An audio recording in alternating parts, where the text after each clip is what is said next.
하나님의 말씀 요한복음 6장 60절에서부터 71절까지 말씀입니다. 요한복음 6장 60절에서 71절.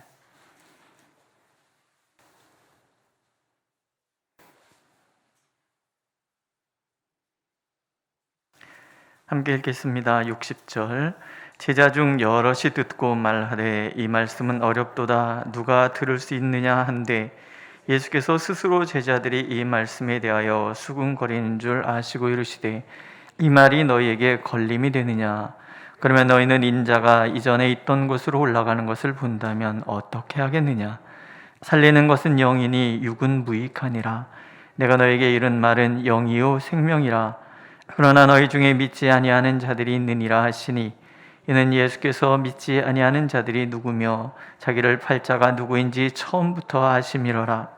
또 이르시되 그러므로 전에 너희에게 말하기를 내 아버지께서 오게 하여 주지 아니하시면 누구든지 내게 올 수 없다 하였노라 하시니라. 그때부터 그의 제자 중에서 많은 사람이 떠나가고 다시 그와 함께 다니지 아니하더라. 예수께서 12 제자에게 이르시되 너희도 가려느냐? 시몬 베드로가 대답하되 주여 영생의 말씀이 주께 있사오니 우리가 누구에게로 가오리이까? 우리가 주는 하나님의 거룩하신 자이신 줄 믿고 알았사옵나이다. 예수께서 대답하시되 내가 너희 12를 택하지 아니하였느냐? 그러나 너희 중에 한 사람은 마귀니라 하시니 이 말씀은 가롯 시몬의 아들 유다를 가리키심이라. 그는 12 중에 하나로 예수를 팔 자로라. 아멘. 예수께서 영의 양식이다라는 말은 비유적인 말이죠. 은유입니다. 예수께서는 광야에서 40년간 내렸던 만나와 자신을 연결시키십니다. 우리가 이제 출애굽기부터 시작되는 그 광야의 이야기들을 통해서 우리가 알 수 있는 것은 하나님께서는 만나를 먹이심으로 하나님의 약속이 있는 사람은 결코 죽지 않는다. 이것을 체험하게 해주시는 거예요. 사람이 떡으로만 사는 것이 아니라 여호와의 입에서 나오는 모든 말씀으로 산다라는 이 대전제는 우리들의 그 부르심의 자리가 얼마나 소중한 것인지, 또 하나님께서 택하여 부르신 사람들을 책임져 주신다라는 것을 우리에게 가르쳐 주시는 거죠. 그래서 예수님께서는 복음서에서 염려하여 이르기를 무엇을 먹을까, 무엇을 마실까, 무엇을 입을까 하지 말라 말씀하시고 너희 하늘 아버지께서 이 모든 것이 너에게 있어야 할 줄을 아시느니라 라고 말씀하시는 거예요. 인간이 땅에 발을 딛고 사는 동안에는 이 기본적인 욕구를 충족시켜야 합니다. 그렇지 않습니까? 먹어야 살고요, 마셔야 살고, 입어야 사는 거예요. 먹고 입고 마시는 이 기본적인 욕구, 그것 때문에 우리는 염려하고 근심하고 그것 때문에 두려워하고 좌절하기도 한단 말이에요. 그렇죠? 그런데 하나님께서는 이것을 알고 계신다라는 거예요. 우리를 택하실 때부터 하나님은 우리에게 무엇이 필요한 기본적인 욕구가 무엇인지를 알고 계신다. 그래서 채워주신다라는 거예요. 그 이야기는 우리는 떡을 위해 사는 존재가 아니라 하나님의 부르심에 맞게 살아가는 존재라는 거예요. 무엇을 먹을까, 마실까, 입을까에 대한 그 욕망 충족을 위해서 살아가는 존재가 아니라 참 고상한 하나님의 뜻, 하나님이 원하시는 그것을 이루며 살아가는 그런 존재라는 거예요. 이스라엘 백성들이 그런 존재인 거예요. 이스라엘 백성들은 인간을 구원하시기 위한 하나님의 그 구속사라고 그러죠. 구원의 역사의 중심에 서 있는 사람들이에요. 하나님께서 이 백성을 택하신 이유는 이 백성들을 그저 인간의 욕망을 충족시키기 위하여 부르신 그런 존재가 아니라 이 백성들을 통하여 하나님이 누구신지, 하나님과 동행하는 사람은 어떤 삶을 살아가는지를 표본으로 보여주시기 위해서 택한 존재라. 제사장 나라라고 그러죠. 이스라엘 백성들이 가지고 있는 사명인 거예요. 이 사명을 가지고 있기 때문에 이들은 결코 죽지 않아요. 결코 굶어 죽지 않아요. 아무것도 없는 광야 한가운데 풀 한 폭이 나지 아니하고 물 한 방울 흐르지 않는 그곳에 하나님께서 이 부르심의 백성들을 들이밀으셨을 때 하나님은 이미 무엇을 먹어야 될지 마셔야 될지를 알고 계시고 준비하고 계셨다라는 거예요. 농사 짓지 않아도 하늘에서 만나가 내리고 그 반석에서 물이 콸콸 솟아올라서 40년을 한결같이 먹을 수 있었고 마실 수 있었다. 남들 보기에는 아무것도 없는 광야인데 너희들은 어떻게 그 광야에 살아났느냐? 답은 뭐예요? 하나님이 함께 하셨다. 물론 옷이야 패셔니스트들에게는 좀 답답했을지도 몰라요. 단벌 옷으로 40년을 살았을지도 모르니까. 예? 그런데 성경은 뭐라 그래요? 옷이 헤어지지도 않아. 옷이 바래지도 않아. 늘 새 옷 같아. 그럼 됐죠. 그렇잖아요? 왜? 하나님의 구속사의 중심에 이스라엘 백성이 있기 때문에 그 구속사를 위하여 출애굽을 시키셨고 광야길을 훈련시키셨으며 결국은 가나안에 들어가셔서 인간을 향한 하나님의 구원의 역사가 어떤 것인지 하나님을 만난 사람들의 삶의 모습은 무엇인지를 하나님께서는 표본으로 보여주시기 위해서 당연한 거죠. 너무나 당연한 이 사실을 잊고 살아가기 때문에 하나님께서는 예수님을 보내주시고 예수님을 통해서 가르쳐 주시기를 원하시는 인간은 떡으로 사는 것이 아니라 여호와께서 우리에게 주신 말씀으로 산다라는 것. 인간은 떡을 위해서 존재하는 것이 아니라 하나님의 뜻을 이루기 위해서 존재하는 것이라는 거예요. 육은 무익한 것이요 영은 살리는 것이다 그래요. 예수님이 행하신 모든 표적과 행사는 육을 만족시키기 위한 것이 아니라 우리의 영이 살아나기 위한 진정한 구원에 이르는 것이 무엇인지를 보여주시기 위함이라는 거죠. 그러니까 요한복음 6장의 말씀을 한 줄로 표현하면 이런 거예요. 예수 없이 살아갈 수 있는가? 어떠십니까? 여러분 예수님 없이 살아갈 수 있으십니까? 만나를 먹지 않고 광야 40년을 살아갈 수 없었던 것처럼 예수 없이 광야 같은 삶을 살아갈 수 없다라는 거예요. 육은 그저 사라져가 버릴 것, 무익한 것. 그러니 그 육을 위해서 살아가는 삶 자체는 사실 무익한 삶이 되는 거예요.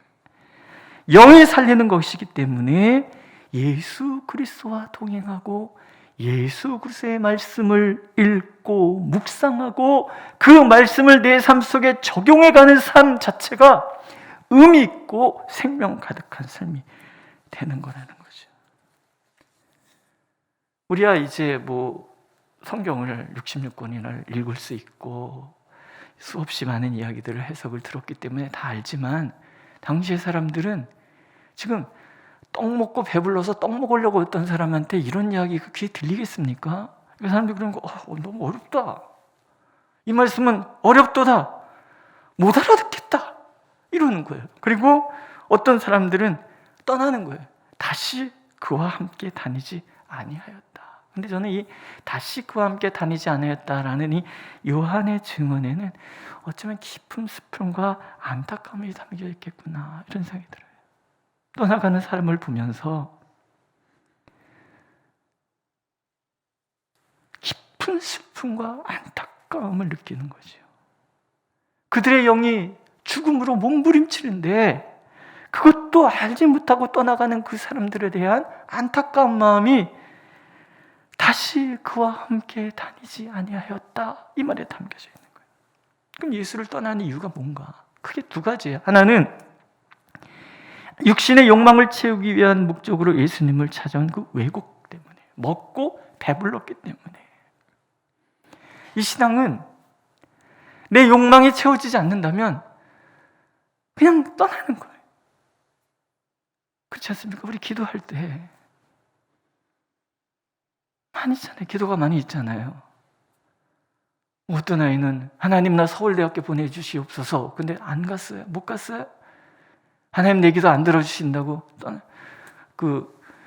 제가 전에 목회하던 교회에 재수하는 아이가 있었어요. 공부 잘하는 아이인데 대학을 못 갔어요. 이제가 재수를 하고 있는데 이제 목사님이 걔를 찾아가서 교회도 나와야지. 걔가 이런 거예요. 제 서울대학교 가면 교회 나갈게요. 근데 한양대학교가 1차 시험이고, 그러니까 1차 발표가 한양대가 먼저 나고 그 다음에 서울대가 났거든요. 그때 그랬는지 어쨌는지 하여튼 그래요. 근데 한양대 시험에서 떨어졌어요. 근데 서울대 전기공학과에 합격을 했어요. 얘가 그때부터 교회를 한 번도 안 빠지고 나오는 거예요. 그래서 내가 걔를 보고 너 참 됐다 그랬어요. 됐다. 지금 중앙대 교수거든요. 그래서 교회를 나오는 사람도 있어요. 있는데 서울대 못 가서 교회 안 나오는 사람도 있단 말이에요. 부모님이 아파요. 우리 엄마 고쳐주세요라고 눈물로 기도했는데 하나님이 엄마를 데려가셨어요. 그래서 교회 안 나오는 사람도 많아요. 우리의 사업 잘 되게 해주세요라고 기도했는데 사업이 잘 안 돼요. 그래서 하나님 없다고 떠난 사람도 많아요. 이 사람들만 그런 게 아니라 우리도 그러고 산다는 거예요. 그게 뭐냐면 이게 왜곡된 욕망이라는 거예요. 먹고 배부르기 위해서 예수님을 찾아온 사람은 배고프면 떠나가는 거예요. 예수님은 우리에게 먹을 것을 주시기 위해서 부르시는 것이 아니라, 우리의 욕망을 채워주시기 위해서 부르시는 것이 아니라, 하나님의 사람이 되어서 영생을 누리게 하시고 하나님의 이 언약 공동체 안에서 그 모든 언약을 누리게 하시기 위해서 우리를 부르신다는, 이게 헷갈리면 안 된다. 두 번째는 불신이죠. 너희 중에 믿지 않는 자들이 있느니라. 예수님이 지목하는 사람은 가룟 유다였다라고 요한은 소개를 하고 있지요. 불신의 마음을 갖고 있는 거예요. 어쩌면 가룟 유다는 예수를 통해서 자기가 꿈꾸는 어떤 세상을 만들어가는 욕망이 있었는지 몰라요. 그러나 예수님께서는 이 땅의 어떤 무엇에 대해서 아무런 관심이 없으신 것을 보는 거예요. 결국 어떻게 돼요? 배신하는 거예요. 욕망을 위해 예수께 나오는 것은 복음의 왜곡이고, 예수께서 오신 이유를 거부하는 것은 불신이지요.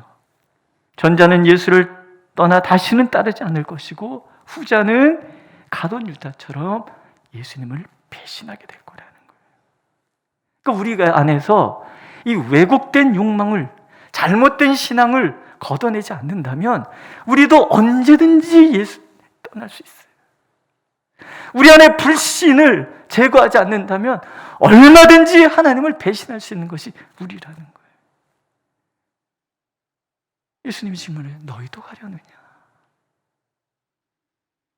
베드로가 아주 멋진 고백을 하죠. 주여, 영생의 말씀이 주께 있사오니 우리가 누구에게 가오리까? 우리가 주님 하나님의 거룩하신 자이신 줄 믿고 알았사옵나이다. 저는 이때 이 베드로의 고백이 다 알고 한 고백은 아니라고 생각해요. 왜냐하면 알았으면 결정적인 순간에 예수님을 3번이나 부인하진 않았을 거예요. 어렴풋이. 그러나 베드로의 마음에는, 제자들의 마음에는 예수님을 향한 믿음이 있었다라는 거죠. 요한은 이런 얘기를 들려주나요? 예수님이 다 알고 계셨다라는 거예요. 누가 팔자인지도 알고, 누가 의심하고 있는지도 알고, 우리의 믿음이 강한지 연약한지를 다 알고 계셨다라는 거예요. 아시기 때문에 반복해서 교육을 시켜주시는 거예요. 왜곡을 깨뜨리기 위해서 끊임없이 그들에게 도전을 하시고, 불신을, 의심을 바꿔주시기 위해서 끊임없이 이야기를 들려주시는 거예요. 우리 요한복음 13장에 보면 떠나실 때가 가까운 줄 아시고 제자들을 사랑하시되 끝까지 사랑하신다. 그리고 끝까지 사랑하시는 모습 중에 하나가 뭐냐면 가룟 유다에게 끊임없이 얘기하시는 거예요. 나하고 같이 떡을 초에 찍는, 포도주에 찍는 그 사람이 나를 팔자이다. 그때 가룟 유다가 같이 찍었겠지요. 눈을 쳐다보면서 얘기하는 거예요. 그런데 못 알아듣는 거예요. 이미 마음에 불신이 가득하기 때문에. 그럼에도 불구하고 예수님은 끊임없이 도전하는 거예요. 하나님 우리의 마음을 다 알고 계시는 거예요. 시편 기자는 이렇게 고백하잖아요. 내가 주의 영을 떠나 어디로 가며 주의 앞에서 어디로 피하리이까. 주에게서는 흑암이 숨기지 못하며 밤이 낮과 같이 비추이나니 주에게는 흑암과 빛이 같음이니이다. 하나님 앞에 숨길 수 있는 것은 아무것도 없는 거예요. 근데 우리는 숨길 수 있다고 생각해요. 사람 앞에 나를 감추면 그건 위선이 되겠죠. 그러나 하나님 앞에서는 감출 수가 없는 거예요. 하나님은 우리 안에 무엇이 담겨져 있는지, 의심인지 불신인지 왜곡된 욕망인지, 나의 신앙이 예수 그리스도를 따르기 위한 신앙인지 육의 욕망을 채우기 위한 신앙인지를 하나님은 다 알고 계시는 거예요. 그러므로 우리가 할 일은요, 정직하게 하나님 앞에서 내 마음을 점검받아야 되는 거예요. 무엇이 들어있는지, 믿음인지 불신인지 의심인지 욕망인지를 끊임없이 들여다봐야 되는 거예요. 영이 죽는 줄도 모르고 떠난다거나 위선과 거짓으로 주님을 배신하고 있는 것은 아닌지. 우리가 주님 앞에 정직하게 선다 그러면 주님은 우리를 도와주실 거예요. 예수님께서 베드로의 그 고백, 영생의 말씀이 주께 계시오매, 다 알고 있는 것이 아니라는 것 예수님 아세요. 그런데 그 안에 겨자씨 같이 피어나고 있는 그 믿음의 씨를 보시는 거예요. 다른 복음서에 이런 얘기 나오잖아요. 겨자씨 비유에서 이는 모든 씨보다 작은 것으로 돼 자란 후에는 풀보다 커서 나무가 되매 공중에 새들이 와서 그 가지에 깃들이느니라. 생명의 떡이신 예수님을 먹으면, 생명의 참된 음료수이신 예수님을 마시면, 만나가 이스라엘 백성들에게 공급되어서 그 생명이 연장되는 것처럼 예수 그리스도의 그 말씀을 읽고 묵상하고 삶 속에 적용하며 살아가면 전능하신 하나님, 영원하신 하나님의 생명이 우리한테 계속 공급되는 거예요. 겨자씨처럼 예수의 생명이 계속 공급되면 자라게 돼 있다는 거예요. 교회를 1년만 꾸덕꾸덕 다녀면요, 믿음은 생기게 돼 있는 거예요. 내 믿음이 내 안에 있는 것을 보시는 그 순간부터 예수께서는 끊임없이 당신을 공급해 주시는 거예요. 생명을 주시는 거예요. 말씀을 주시고 성령의 생수가 흐르게 하시고, 그러면 나는 자라는 거예요. 이 교회에 생명 대신 예수께서 끊임없이 생명을 공급해 주시면 이 교회는 자라게 돼 있는 거예요. 주변에 선한 영향을 끼치는 교회로 바뀔 수밖에 없는 거예요. 우리 스스로도 그런 거예요. 내 안에 예수 그리스도를 향한 믿음이 있으면 그것이 아주 겨자씨만한 작은 것이랄지라도 있으면 예수께서 끊임없이 생명을 공급해 주시는 거예요. 나는 자라게 돼 있어요. 환경을 이길 줄 있는 믿음을 갖게 되고요, 어떤 환경에도 주눅들지 않는 삶을 살게 되는 거고요. 예? 제가 자주 말씀드리는, 결코 세상 앞에 쫄지 않는 삶을 살게 되는 거라는 거예요. 예수께서 끊임없이 나를 키워 가실 테니까. 제자들 보세요. 결정적인 순간에 예수님 부인하고 다 떠나버리잖아요. 그러나 베드로의 이 작은 믿음을 예수님이 보고 계셨기 때문에 결국은 베드로는 초대교회 기초를 다지는 반석이 되고요. 예수님의 11제자는 나머지 11제자는 그들의 머문 곳곳에 가서 교회의 틀을 세우는 일에 헌신을 하더란 말이죠. 심지어 예수님을 저항하고 핍박하던 사울조차도 부지런히 이방을 다니며 교회를 세워가는 그런 사람으로 변하는 거예요. 그 사람과 우리가 별개의 사람들이에요? 아니에요. 우리도 같은 사람들인 거예요. 오늘도 우리에게 예수님 물어보시는 거예요. 너희들도 가리느냐? 그러나 우리가 아닙니다, 주님. 영생의 말씀이 주님께 있는데 우리가 어디를 가겠습니까? 예수님 아니면 우리 살아갈 수 없습니다. 내 믿음이 깊던 얕던 크던 적던 많던 조금이던 관계없이 우리가 이 고백만 하면 생명 되신 예수께서, 전능하신 그 하나님이, 영원하신 그 하나님이 끊임없이 우리 가운데 찾아오셔서 생명을 주시고 나를 통해서 하나님의 영광을 드러내시겠다고 약속하고 계십니다. 이 교회를 통해서 그런 일을 벌이시겠다고 약속하고 계십니다. 믿으십니까? 믿으십니까? 오늘도 영생의 말씀이 주님께 있음을 알아. 그 하나님의 말씀을 사모하고 읽고 묵상하고 말씀을 실험해보는 우리 가운데 주님은 함께 하셔서 우리를 통하여 영광을 받으시겠다고 약속하고 계십니다. 기도하겠습니다. 영생의 말씀이 주님께 있음을 우리가 믿습니다. 우리 믿음이 어쩌면 모든 씨보다 작은 겨자만하다 할지라도 주님이 우리에게 생명을 공급하여 주시면 우리는 놀랍게 자라서 주변에 선한 영향을 끼치는 사람, 끼치는 교회가 될 줄로 믿습니다. 생명 되신 예수 그리스도시여, 오늘도 우리 가운데 역사하여 주시옵소서. 이곳이 생명의 양식으로 가득한 곳 되게 하여 주시고 주님의 생명수로 넘치는 교회 되게 하여 주시옵소서. 우리의 삶 또한 그리하도록 주여 은혜를 베풀어 주옵소서. 예수님의 이름으로 기도드렸습니다. 아멘. 하늘에 계신 우리 아버지, 아버지의 이름을 거룩하게 하시며 아버지의 나라가 오게 하시며 아버지의 뜻이 하늘에서와 같이 땅에서도 이루어지게 하소서. 오늘 우리에게 일용할 양식을 주시고 우리가 우리에게 잘못한 사람을 용서해 준 것 같이 우리 죄를 용서하여 주시고 우리를 시험에 빠지지 않게 하시고 악에서 구하소서.